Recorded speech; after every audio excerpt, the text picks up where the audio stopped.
everyone, welcome back to another What I Eat in a Day as a Vegan. And so here's what I had to eat one day recently.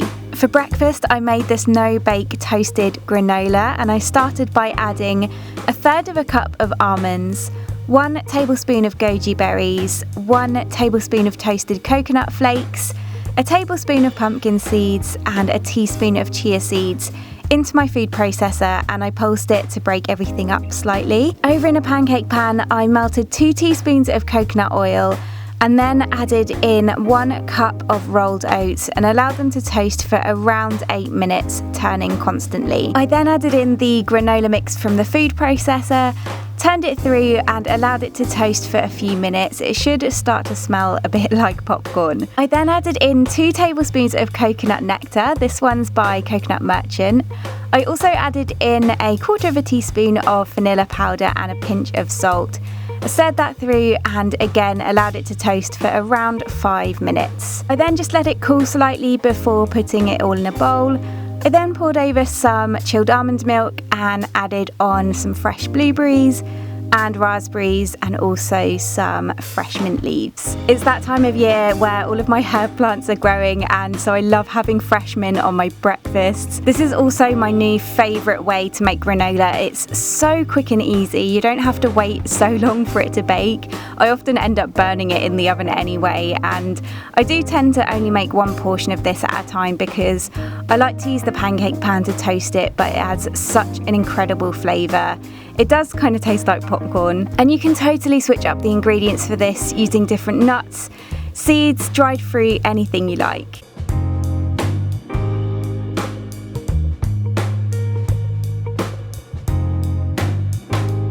I didn't have anything between breakfast and lunch, but for lunch I made this harissa and roasted tomato toast. I first preheated my oven to 180 degrees Celsius. I then placed 8 tomatoes on the vine in a small roasting dish and brushed them with some olive oil in the base of the dish too, and then seasoned them with some salt and black pepper. I placed those in the oven to roast for around 30 minutes, and meanwhile I sliced up some seeded bread and popped 2 slices of that in the toaster to toast. Once the tomatoes were roasted, I removed them from the oven and then I spread some harissa on the toast. When it was done, I then added the tomatoes on top, removing them from the vine. Next I added some KoKo coconut dairy-free yogurt. This is my favourite for savoury dishes because it's not too sweet. I then added on some sliced green olives and some fresh basil. On the side I just added a handful of fresh rocket and also some chopped cucumber, and then I drizzled on some balsamic vinegar. This is actually a really quick and easy lunch. I just love loaded toasts, as you guys know, coming up with the different combinations, and the more things on the toast the better. I think these actually look like little pizzas. All the flavours work so well together. The harissa, roasted tomatoes and the basil is a really great flavour combination.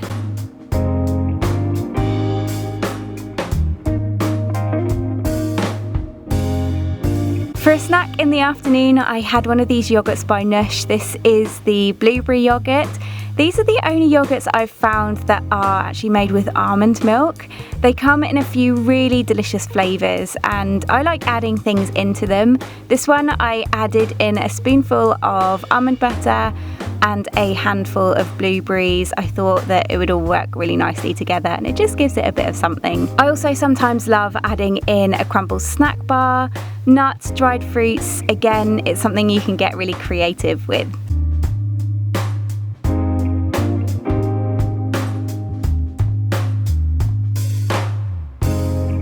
Then for dinner I made this creamy garlic, herb and cashew parmesan cheese spaghetti. I first heated 1 teaspoon of oil in a large pan, and meanwhile I chopped up 1 white onion. I then added the onion into the pan and next minced 4 cloves of garlic, then added those in too. I fried everything off for around a minute, and then I added in a carton of the Oatly organic creamy oat single cream, which is great for both pouring and for cooking too. I also added in 1/2 cup of vegetable stock and seasoned it really well with some salt and black pepper. I gave that a good stir and then I left that on a gentle simmer.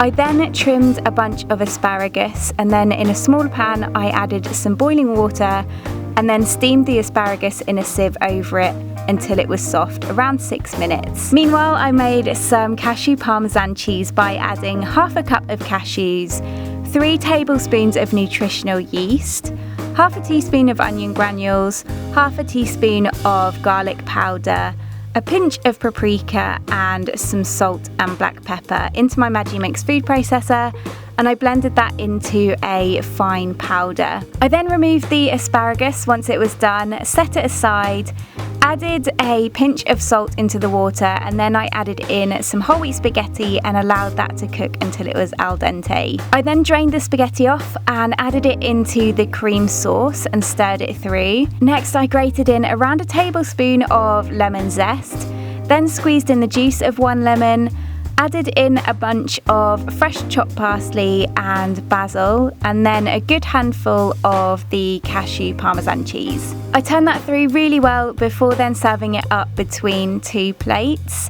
I then added the asparagus on the top of the spaghetti, a little bit more of the cashew parmesan on the top, as well as some more fresh parsley. This is easily one of my favourite recipes I've ever come up with, and I've come up with quite a few spaghetti recipes. Spaghetti is one of my favourite things. I eat a lot of it. It's creamy, it's garlicky, there's the flavours of the fresh herbs in there, and the cashew parmesan really tops it all off, adds such a cheesy flavour, and would be good for all sorts. I just store any leftovers in an airtight container in a cool, dry place. I've made this a few times without the asparagus, and I just felt like something was missing and I felt it needed something else.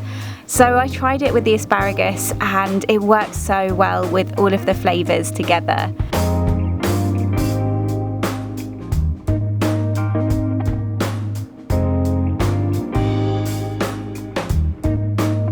And then for dessert, I had these Livia's Kitchen chocolate Bicky bombs.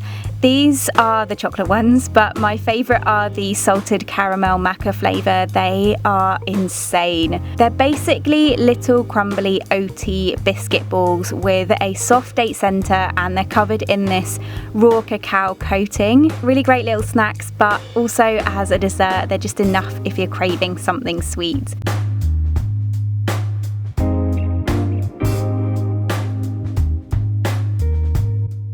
And that's it for another day on my plate. I really hope you enjoyed this video. As always, all of the recipes will be written up in the description box below for you. Thank you so much for watching, and I'll see you again soon. Bye!